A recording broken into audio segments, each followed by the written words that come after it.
Bonjour et bienvenue sur cette formation sur Google Data Studio. Alors aujourd'hui, on va tout apprendre ensemble pour créer ce genre de dashboard-ci. Donc vous voyez qu'on a un dashboard, je vais passer en mode vue et ensuite, je vais d'abord vous faire la démo pour vous montrer ce qu'on va créer ensemble et ensuite, on va passer vraiment à la création étape par étape et on va tout faire ensemble pour que vous appreniez à créer ce genre de dashboard. Donc, premièrement, on apprendra à configurer les couleurs. Vous verrez qu'on n'a pas les mêmes couleurs sur différents dashboards. C'est simplement pour vous apprendre à utiliser ceci. Mais donc, on va déjà avoir un design soigné, puisque c'est toujours important pour un client. Et puis, ce qu'on va apprendre à faire, c'est avoir différents éléments qu'on vient afficher. Donc, vraiment afficher les éléments qui sont importants pour nous. Évidemment, ici, on est dans le cadre d'un e-commerce. On analyse le site de Google, donc le Merchandise Store ici. Et on va analyser un peu les ventes qu'ils font. Donc d'ailleurs, si vous voulez avoir accès à ce compte, c'est gratuit, c'est ici dans la description, en dessous, il y a moyen d'avoir accès à ce compte pour faire exactement le même dashboard que moi et suivre étape par étape. Donc on aura un sélectionneur de date qui va nous permettre de sélectionner sur quelle période de temps on fait notre analyse. Donc vous verrez que si je change ici mes dates par exemple, tout va changer sauf un graphique. Donc là, par exemple, je peux mettre de octobre à décembre. Et en fait, j'ai fait en sorte que tous mes graphiques s'adaptent avec mon sélectionneur de date, sauf ceci, parce que le management, ça les intéresse toujours de voir l'évolution sur l'année, par exemple. Donc, on va apprendre à mettre des dates fixes pour des graphiques, mais aussi des dates variables. Donc, on va apprendre à ce que tous nos graphiques s'adaptent avec le champ ici. Et si on veut, on peut modifier celui-ci pour qu'il s'adapte aussi, évidemment. Donc, par contre, pour le management, je pense que c'est important de voir l'évolution de son chiffre d'affaires, donc savoir combien ils font de chiffre d'affaires sur leur e-commerce de façon mensuelle et l'évolution un peu du nombre d'utilisateurs, évidemment en lien avec ceci le taux de conversion. Mais s'ils veulent avoir plus de détails, ici on a vraiment l'évolution journalière de chiffre d'affaires, on peut voir les grands pics, par exemple ici on a un énorme chiffre d'affaires le 27 novembre, donc on pourrait aller creuser dans Google Analytics et ensuite je vais vous montrer d'autres dashboards. On va créer d'autres dashboards pour d'autres équipes, entre guillemets. Donc là, on est pour tout ce qui est acquisition. Donc vous voyez qu'on a toutes nos sources de trafic. On voit exactement la quantité de trafic qu'elles nous rapportent, le taux de rebond. Directement, visuellement, on voit les mauvaises sources de trafic en termes de taux de rebond.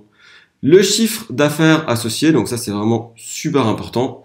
Quel chiffre d'affaires on fait avec chaque source de trafic, le nombre de transactions. Et pour voir évidemment celles qui ont le plus de potentiel, le taux de conversion est hyper important. Donc voilà quelques éléments très importants pour un client que vous pourrez mettre en avant. Alors ici on a une carte et vous verrez que si on sélectionne une zone en particulier, je peux par exemple choisir que les États-Unis, tous mes graphiques vont s'adapter ici par rapport aux États-Unis. Et donc je veux savoir quelles sont toutes mes sources de trafic ici, leur taux de rebond, leur chiffre d'affaires, leur taux de conversion pour ces sources de trafic-là sur cette période de temps-là. Et très important pour les gens qui font de l'acquisition, c'est peut-être de travailler sur certaines landing pages spécifiques, donc des pages de destination. Je pourrais par exemple voir que ce qui a trait avec mes sacs. Donc c'est les bags, les sacs sur l'e-shop pour la période de temps sélectionnée et comme on a sélectionné les États-Unis pour les États-Unis. Donc on a vraiment déjà sous-segmenté pas mal très facilement avec ce genre de dashboard. Donc on voit que pour cette landing page là, pendant le mois de décembre, on a eu autant de pages vues, tel chiffre d'affaires, un taux de rebond généralement assez faible et on voit d'où sont venues nos transactions, d'où est venu notre chiffre d'affaires en termes de sources de trafic. Et on pourrait organiser par chiffre d'affaires aussi ici. Et on voit notre taux de conversion, etc. Donc on peut voir très facilement certains éléments en particulier. Vous verrez que j'ai mis une carte ici pour les États-Unis parce que pour le Google Store, en fait, une grande partie de leur chiffre d'affaires provient en effet des États-Unis. Et donc là, on pourrait même sélectionner certaines villes en particulier. Et si j'enlève mon filtre ici, on pourrait par exemple sélectionner, on est maintenant à nouveau sur le monde entier. Je pourrais rechercher une ville et je pourrais par exemple regarder mon chiffre d'affaires à Paris. Et donc je vois par exemple que pour Paris, j'ai un chiffre d'affaires de 2300 $ sur la période sélectionnée et je vois de quelle source de trafic provient ce chiffre d'affaires. Donc c'est vraiment ultra puissant. Alors je vais vous montrer encore un ou deux dashboards. Simplement, c'est juste pour vous dire que vous pouvez aussi faire des dashboards avec Google Analytics. La grande force dans Data Studio, c'est évidemment que vous pouvez inclure plein d'autres sources différentes que juste Google Analytics, les combiner entre elles ou même inclure plusieurs comptes Google Analytics à l'intérieur d'une même vue. Mais on pourrait avoir des données de Facebook, d'AdWords, de YouTube, YouTube Analytics, etc. Donc même Instagram, notre outil email. Enfin, on peut tout combiner à l'intérieur d'une même vue. C'est ça la grande force. Mais bon, pour apprendre à l'utiliser, on va d'abord juste le faire avec Google Analytics et le compte démo de Google, le Merchandise Store. Donc voilà un peu les styles de graphiques qu'il est possible de créer. Donc on va apprendre à en utiliser un bon nombre de ceux-ci dans cette formation. Ça c'est ce que je vous disais, c'est très bien pour combiner plein de sources de données. Et on verra qu'on peut connecter plein de sources de données entre elles en effet. Donc là on a les connecteurs de base de Google.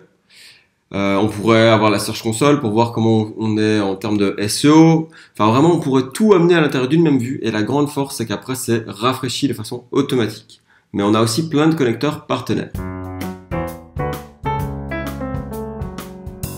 Donc, vous tapez datastudio.google.com. Et là, on va simplement ici créer un rapport vide. Vous verrez que si vous voulez, vous pouvez créer plein de rapports déjà faits. Mais j'avoue que en soi, au niveau design, ils sont sympas, mais niveau utilité de ce qu'il y a dedans, ça dépend pour lesquels, mais il y en a pas mal qui sont pas top.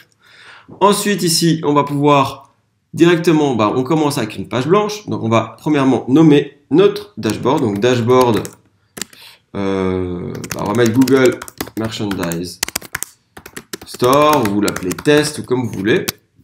On va rajouter une source de données. Donc, comme je le disais ici, il y a plein de sources de données possibles. Donc, on va commencer avec une seule source de données. Donc, à nouveau, on va prendre Google Analytics. Si vous voulez avoir accès au compte, ça se passe ici en lien dans la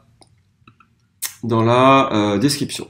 Donc, voilà, moi, je vais prendre la Master View du Google Merchandise Store. Si vous voulez les accès, c'est gratuit, c'est en lien dans la vidéo. On va associer ceci.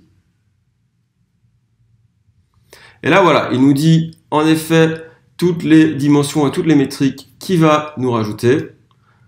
Donc, si vous connaissez un peu Google Analytics, vous avez l'habitude de ceci. Donc, tout en vert sont nos dimensions et en bleu, ce sont des métriques. On a le nombre de champs qui sont inclus. On pourrait rajouter des champs manuellement. Donc, en fait, il y a moyen de faire des calculs, il y a moyen de faire des choses très avancées, comme on le verra plus tard. Donc là, je vais ajouter ceci au rapport. Je suis d'accord, j'ajoute ma nouvelle source de données. Je l'ajoute au rapport. Et donc, si vous avez plusieurs sources de données, vous verrez que vous pourrez ajouter plusieurs connecteurs comme ça et avoir tout à l'intérieur du même graphique. Alors, premièrement, on va rajouter un premier graphique. On va simplement prendre ici un tableau de données. OK ? Et alors, ce qui va probablement le plus nous intéresser pour un magasin en e-commerce, c'est pas le nombre de pages vues, mais ce serait probablement notre chiffre d'affaires. Donc, on va pouvoir ici choisir la statistique qu'on veut. Donc, soit vous scrollez à l'intérieur de tout, donc vous pouvez choisir celle que vous voulez, soit vous savez ce que vous cherchez, vous l'écrivez, donc on va prendre nous chiffre d'affaires. Très bien. Là, vous le dimensionnez comme vous voulez. On va voir, je vais tout de suite vous montrer comment on stylise tout cela. Donc, on va ici dans l'onglet style. Et on va pouvoir mettre un arrière-plan. Donc, je pourrais mettre un arrière-plan rouge, par exemple. On va partir sur du rouge. J'essayais simplement de suivre un peu les couleurs du logo de Google. Donc, bleu, rouge, orange, comme ceci, et vert. Donc là, on va prendre rouge pour notre dashboard d'exemple. On va du coup mettre nos libellés en blanc. On pourrait agrandir la taille de notre texte ou inversement la rétrécir. Donc là, on est bien, on a notre premier élément.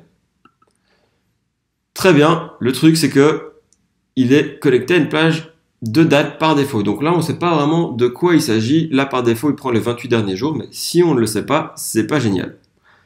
Donc, on va d'abord arrondir nos bords ici. Vous verrez qu'on peut faire ceci. Donc là, on va prendre par exemple des coins arrondis à 15, comme ceci. Et on a notre chiffre d'affaires.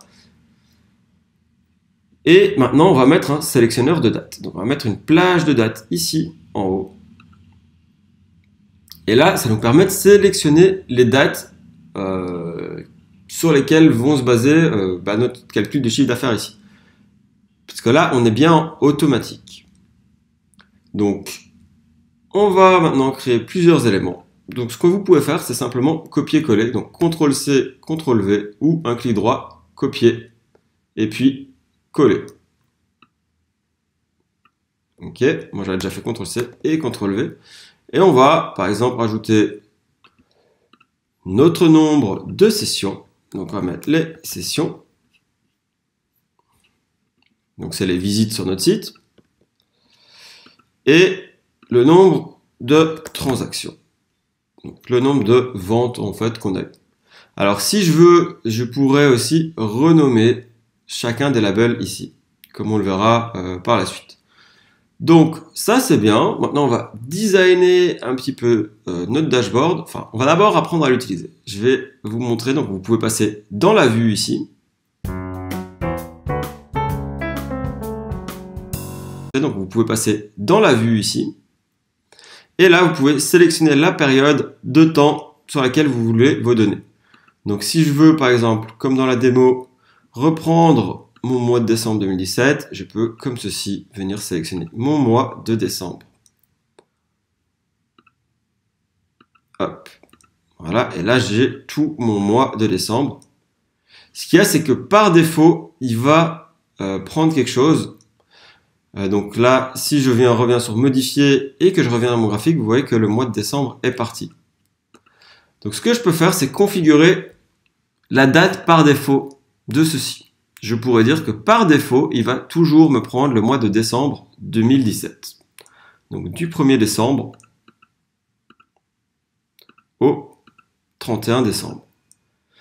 Mais on pourrait aller bien plus loin et par défaut sélectionner des périodes de date comme celle-ci ou même des plages de date avancées, ce que j'utilise très souvent pour des clients. Donc je pourrais par défaut prendre cette année ou ce trimestre ou le mois en cours, par exemple ce mois-ci. Je fais appliquer ceci et donc moi par défaut, je vais d'office avoir le mois de décembre 2017. Donc ça c'est bien. Maintenant on va rajouter un graphique. On va prendre par exemple simplement une série temporelle pour voir un peu l'évolution de notre chiffre d'affaires. Donc là, comme dimension, par défaut, il nous prend les dates. Donc c'est très bien, c'est ce qu'il nous faut. Mais il nous a pris les pages vues. Nous, les pages vues, ça nous intéresse seulement moyennement. Ce qui nous intéresse plus, ce serait notre chiffre d'affaires. Comment évolue mon chiffre d'affaires? Je vais prendre ceci. Et je vais aussi avoir l'évolution de mon nombre de sessions, donc mon nombre de visites sur mon site. Vraiment pour un peu comparer les deux. Alors vous voyez qu'ils ne sont pas sur le même axe. Pour ceux d'entre vous qui connaissent Excel, on peut travailler sur deux axes différents. Donc on va aller dans le style. Et vous voyez qu'il y a plein d'options possibles pour la configuration de notre graphique. Alors premièrement, on va mettre notre chiffre d'affaires sous forme de barre. Parce que moi je préfère voir ça sous forme de barre. On pourrait afficher les libellés. Donc vraiment avoir le chiffre en tant que tel. Vous voyez que ça rend pas hyper bien. Et moi, j'aime bien avoir, par exemple, mon chiffre d'affaires en vert, parce que je trouve ça, la couleur verte, comme quelque chose de positif. On va ici, par exemple, afficher les points pour notre graphique. Et on va mettre nos sessions ici sur l'axe de droite. Vous voyez, maintenant, il y a deux axes différents. Et ça permet, surtout pour des valeurs qui sont très différentes en termes de chiffres, de ne pas les avoir sur le même axe. Et donc de dissocier un peu l'échelle. Donc ça, c'est très bien, c'est un très bon début. On va revenir en mode vue. On a notre graphique, on voit qu'on peut survoler chaque jour du mois et connaître le chiffre d'affaires qu'on a lors de chacun de ces jours-là. Donc ça, c'est pas mal du tout. Maintenant, on va peut-être créer un autre graphique pour voir d'où vient ce chiffre d'affaires. Donc on va ajouter, par exemple, un graphique en nano. Je vais le mettre ici en dessous. Et là, il m'a mis mon support. Donc ça, c'est très bien, c'est plus ou moins ce que je voulais. Donc savoir le support marketing qui m'a rapporté du chiffre d'affaires. Peut-être que vous avez configuré des canaux personnalisés. Sinon, peut-être que vous voulez aussi savoir plutôt la source et le support. Donc là, on va chercher source et support. Et donc là, il va me dire d'où est venu mon chiffre d'affaires pendant toute cette période-ci. Je vois que par exemple que 37% de mon trafic vient du SEO de Google. Et donc là, je vois ça, mais en termes de page vue. Maintenant, j'aimerais bien savoir ça en termes de chiffre d'affaires. Donc je vais venir maintenant sélectionner mon chiffre d'affaires. Et alors là, je vais avoir le même graphique, mais pour le chiffre d'affaires, et c'est complètement différent. Vous voyez que c'est plus du tout mon SEO qui me rapporte le maximum d'argent. Le SEO, ici, Google Organic, ne représente que 7% de mon chiffre d'affaires. Donc, si je veux étudier ça un peu plus en détail, je pourrais rajouter maintenant un tableau. Donc, on va mettre un tableau ici en dessous. Et on va de nouveau choisir source et support. Ce qu'on aurait pu aussi faire, je vais vous le montrer directement, c'est copier-coller ceci. Donc je copie-colle pour pas devoir tout reconfigurer. Et maintenant, je vais ici dans la flèche et je vais venir choisir mon tableau. Et alors là, c'est super, il m'a gardé mes mêmes métriques. Donc je ne dois plus rechanger tout ceci. C'est vraiment une des parties très puissantes de notre dashboard avec Google Analytics. Alors là, on a le rang, vous voyez qu'elles sont triées par chiffre d'affaires, mais on pourrait les trier par d'autres métriques. On pourrait par exemple les trier par nombre de sessions. Ici, on va pouvoir ajouter plusieurs statistiques. Je vais peut-être mettre mon nombre de sessions. Un autre élément qui va m'intéresser, par exemple, ça va être mon taux de rebond. Donc, savoir le taux de rebond pour chaque source de trafic, voir s'il y en a vraiment qui performent mal. Un autre élément, on va dire mon nombre de transactions.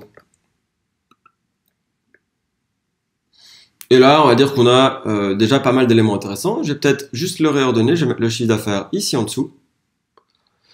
Et ce qui m'intéresserait quand même, c'est mon taux de conversion. Donc, je vais mettre taux de conversion du e-commerce. Et là, vous voyez que c'est un peu long. Donc, je vais d'abord le changer de place. Et je vais surtout le renommer. Et je vais mettre pourcentage de conversion. Moi, ça me suffit d'avoir ça. J'ai l'habitude. Donc, je fais pourcentage de conversion comme ceci. Alors, plusieurs choses ici. On va ajouter une ligne récapitulative. Ça va nous permettre directement d'avoir un récap du total. Et normalement, ça doit coïncider avec ceci ici au-dessus. Ensuite, qu'est-ce qu'on va faire? On va un peu designer ce graphique pour qu'il soit plus élégant et plus facile à lire. J'aimerais bien voir très visuellement d'où viennent mes sessions, par exemple, et mon chiffre d'affaires. Donc, on va voir, je vais le mettre par exemple en plein écran. Alors, une règle de base dans un dashboard, ne mettez pas trop d'éléments, sinon les gens les lisent pas, c'est juste, ça les submerge. Donc, chiffre d'affaires et transactions, j'aimerais bien avoir des barres. Donc, pour ça, je compte la métrique. Donc là, je suis en colonne 3. Donc, colonne 3 ici, troisième métrique. Je vais venir mettre des barres. Alors là, c'est bien, je vois d'où viennent mes transactions, mais j'ai plus le chiffre. Donc, ça pourrait m'ennuyer. Pour remédier à ça, je peux simplement dire ici, je veux afficher mon numéro. Et donc, je vois de nouveau le nombre de transactions, mais surtout, très visuellement, je vois d'où elles viennent beaucoup. On va mettre en rouge notre taux de rebond. Donc, je vais mettre ici une carte de densité pour voir vraiment les endroits très denses. Alors là, c'est très bien, il m'a mis par défaut le rouge. Donc, c'est parfait. Je vois tout de suite là où ça va pas. Je vois par exemple que ma pub AdWords, franchement, c'est pas génial, il y a beaucoup de rebonds. Donc, je voudrais peut-être que j'aille voir plus en détail mes campagnes AdWords. Alors, le taux de conversion, même chose, on va mettre une carte de densité. Et cette fois-ci en vert, parfait. C'est génial, il me met exactement ce que je veux, donc en vert parce que c'est quelque chose de positif. Donc je veux le taux de conversion le plus élevé et inversement avec le taux de rebond. Alors le taux de rebond, vous voyez qu'il y a des virgules. Moi, ça ne m'intéresse pas trop d'avoir mes virgules. Donc je peux changer la précision des décimales et mettre ici 0. Comme ça, c'est plus facilement lisible. Même chose avec le chiffre d'affaires. On verra qu'on peut le configurer dans tous nos champs aussi. Mais c'est pas ce qu'on va faire ici. Le chiffre d'affaires, je vais dire que la précision décimale, je veux pas les cents que j'ai gagnés. Ce qui m'intéresse, c'est vraiment les dollars et les milliers de dollars. Et je vais de nouveau choisir des barres comme ceci. je vais par contre reprendre du vert pour rester cohérent avec le reste du graphique ici. Comme ça, directement, visuellement, les gens s'y retrouvent. Et je vais afficher le numéro. Et donc là, j'ai mon chiffre d'affaires. Je vais peut-être mettre ça en un peu plus grand. Donc le chiffre d'affaires, j'aimerais bien, voilà, un tout petit peu plus grand et les transactions un peu moins. Ce qui m'intéresse, c'est vraiment cette colonne-ci, hein. Enfin celle qui intéresse le plus le management en général, qui est... Donc voilà, on a un graphique comme ceci. On va peut-être juste déplacer ces éléments-ci. Ok. Ici, on va rajouter juste un autre élément. On va mettre notre taux de conversion. Et on va quand même mettre notre taux de rebond. Même si je ne le mettrai peut-être pas pour le management, mais juste pour la démo ici. Donc, taux de conversion. Ou alors, on va mettre notre revenu moyen par produit. Ça, c'est vraiment plus intéressant. Ok. Et ici, je vais mettre mon revenu moyen par produit. Alors, vous voyez ici, je vais vous montrer une petite astuce pour très facilement ordonner tout ceci. En fait, je pourrais, voilà, le mettre le plus loin possible. Je pourrais avoir tout ceci qui est comme ça. Je vais juste mettre les deux sur les extrémités et je vais venir tout sélectionner. Je vais venir ici dans organisation et je vais les distribuer horizontalement. Voilà, comme ça ils sont bien espacés, bien ordonnés. Le taux de conversion d'e-commerce, de nouveau, on va juste l'appeler pourcentage de conversion. On va peut-être l'écrire en entier ici. Ok. Et alors, un autre élément, on va styliser un peu tout ceci. Et on va centrer le tout. Et on va juste venir se mettre une petite barre ici au-dessus. Voilà. On va rester dans nos tons rouges. Et on va mettre ça en arrière-plan. Donc l'ordre ici, on va mettre l'arrière-plan. On a toujours notre sélectionneur de date qui est là. On va juste venir le designer un petit peu pour qu'il soit plus sympa à utiliser. Donc on va lui mettre un arrière-plan blanc. Et on va lui arrondir ses bords à 15. Voilà. Donc ça, c'est très bien. Et on va mettre un beau titre à notre graphique. Ici, on appelle Google Merchandise Store Management Dashboard. Ok. Je vais agrandir tout ceci. Je vais mettre ça de nouveau en blanc. Et je vais mettre ça comme ça en grand. Ok. Alors je pourrais, par exemple, vouloir avoir mon logo de Google. Donc je vais d'abord vous montrer. Là, on a notre dashboard, c'est très bien. Je vais peut-être mettre ceci en rouge aussi pour rester cohérent dans mes couleurs. Donc on vient ici styliser ceci. Et on va choisir du rouge comme couleur du tableau. Très bien. Vous voyez de nouveau, vous avez tous les éléments qu'on a un peu appris ensemble. On peut changer la taille des types des polices, on peut changer la police en tant que telle. Évidemment, rester cohérent et utiliser la même partout. Donc là, pour ce dashboard-ci, j'ai rien changé, mais en tout cas, je vous conseille d'utiliser la même à travers tout votre dashboard. On va retourner en mode vue. Ici, on a notre premier dashboard pour le management. Ici, on devrait juste enlever nos virgules pour notre chiffre d'affaires, parce que là, c'est pas génial. Et vous voyez que tout s'adapte en fonction de nos dates. Donc, si je prends, par exemple, ici, je vais prendre ce mois-ci, ou je mets le mois précédent, parce que là, on est au début du mois. Donc, je vais mettre ici, le mois dernier. Ok, donc il prend mois d'août 2019. Et je vois deux petites choses. Bon, très bien, mon graphique s'adapte. Je vois les jours où j'ai le plus de chiffre d'affaires. Je vois d'où vient mon chiffre d'affaires. Alors là, c'est beaucoup du SEO. Mais bon, on a un chiffre d'affaires très faible en août 2019. Je ne sais pas s'ils foutent le Merchandise Store de Google. Je crois juste qu'ils collectent moins de données qu'avant. Ou alors, ils ont complètement abandonné leur store. C'est une possibilité. Mais j'ai deux petites choses à modifier ici. Donc je vais venir modifier mon graphique. Et je vais venir enlever premièrement ma virgule. Ok. Et je pourrais aussi compresser les nombres pour pas avoir tout. Donc là, vous voyez, j'ai juste mon chiffre d'affaires, mais en milliers. Je veux peut-être pas avoir les virgules de nouveau. Donc j'ai 514 000. Ok, sur cette période-ci. Et là, en fait, taux de conversion, bah, je trouvais que ça avait aucun sens. On a dit qu'on prenait le revenu moyen.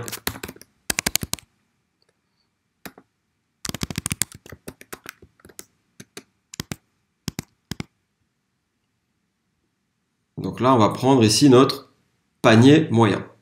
Ok? C'est Average Order Value, AOV en anglais. Donc même le management, souvent, ils écrivent pas ça, ils vont mettre AOV. Donc c'est le panier moyen. Donc combien en moyenne les gens achètent lors d'un achat, quoi, lors d'une visite. Est-ce qu'ils achètent 2, 3, 4 produits et quel est, enfin, c'est pas le nombre de produits, mais c'est la valeur de ces 4 produits combinés et c'est donc une moyenne. Donc très très important ici. Je vais peut-être juste remettre panier moyen, on est bien quand même. Et là, est-ce que je veux les virgules, oui ou non, à décider. Ok, je pense que je vais m'arrêter là. Dernière petite chose, je vais quand même vous apprendre à rajouter un logo et une image dans votre dashboard pour faire un peu plus pro. Et si vous voulez aller plus loin, apprendre à créer le reste et bien plus, j'ai une formation gratuite ici en dessous de la vidéo. On va vraiment apprendre à créer bien plus d'éléments dans Google Data Studio, apprendre à gérer des champs personnalisés, apprendre à gérer des plages de dates personnalisées, apprendre à faire des calculs entre différents graphiques, apprendre à combiner différentes sources de données et vraiment donc apprendre à créer des dashboards professionnels que vous pourrez vendre. Enfin, si vous vous débrouillez bien, c'est des prestats qui se vendent 400-500 € minimum par jour chez des clients, enfin en tout cas des bons clients. En général, c'est des grosses entreprises qui ont besoin de ce dashboard. Donc si vous êtes bon et que vous maîtrisez bien cet outil, vous pourrez vraiment vendre des dashboards Data Studio à des très très bons prix. Moi, je connais des gens qui vendent ça plus de 1000 € par jour de prestat. Donc voilà, je dis ça juste pour info. Donc c'est quand même un outil qui est très important de pouvoir maîtriser si vous aimez les datas et surtout si vous avez le sens de l'analyse. Parce qu'il ne suffit pas de savoir utiliser l'outil, le plus important c'est après de réfléchir à qu'est-ce qu'on met dans son dashboard, pourquoi c'est important, de quoi notre client a besoin, donc bien être à l'écoute de son client, de ses besoins et pouvoir traduire ses besoins en outil technique. Donc en disant tout cela, je vais juste vous montrer dernièrement comment rajouter le logo. Donc, ici, on va supprimer ceci et on va mettre le logo de Google. Donc, vous pouvez directement le télécharger. Hein. Donc, ici, vous faites un clic droit, enregistrer l'image sous. Même chose avec le logo de votre client. Et une fois que vous avez enregistré cette image, vous pouvez venir ici, rajouter une image. Donc, on va la mettre ici. Il me propose de sélectionner mon fichier, donc c'est ce que je vais aller faire, et je vais prendre le logo du Merchandise Store de Google. Alors vous voyez que là ça se lit pas très bien évidemment, parce que c'est un logo avec fond transparent, donc ce qu'on va faire c'est qu'on va lui mettre un fond blanc, et donc là tout de suite c'est beaucoup mieux. On pourrait le mettre un tout petit peu plus petit, voilà, j'aime bien avoir un peu de bleu, enfin qui soit inclus dans le tout ici. Ok, on a le management dashboard et aussi là je laisse de la place pour créer des filtres comme vous avez vu dans la démo. C'est important de pouvoir mettre des filtres pour filtrer ces données par source de trafic, par landing page, par device, donc type d'appareil, enfin par plein de choses, mais il y a quelques filtres vraiment importants en général pour vos clients. Ok, bon, on va s'arrêter là. N'hésitez pas aussi si vous voulez que je vous fasse un petit dashboard sur Google Analytics. J'avais dans l'idée de vous apprendre à créer un dashboard d'Analytics. Alors, on va beaucoup moins loin, mais c'est très facile à comprendre et ça peut être pas mal pour apprendre les bases avant de rentrer dans Data Studio, de bien maîtriser ce genre de petits dashboards qui se font beaucoup plus rapidement encore et qui sont vraiment évidents à comprendre. Donc voilà, et par la même occasion, on apprendra un peu de théorie, etc., etc. Donc, si vous voulez avoir un accès gratuit à la suite de la formation Google Data Studio, ça se passe ici en lien en dessous de la vidéo. En fait, il suffit de renseigner votre email et vous aurez accès à la partie gratuite de la formation sur Google Data Studio pour créer des dashboards vraiment professionnels. Et puis, voilà, je vous dis merci beaucoup pour votre attention et à très bientôt sur Web Marketing Tuto. Allez, ciao, c'était Julien, bonne journée.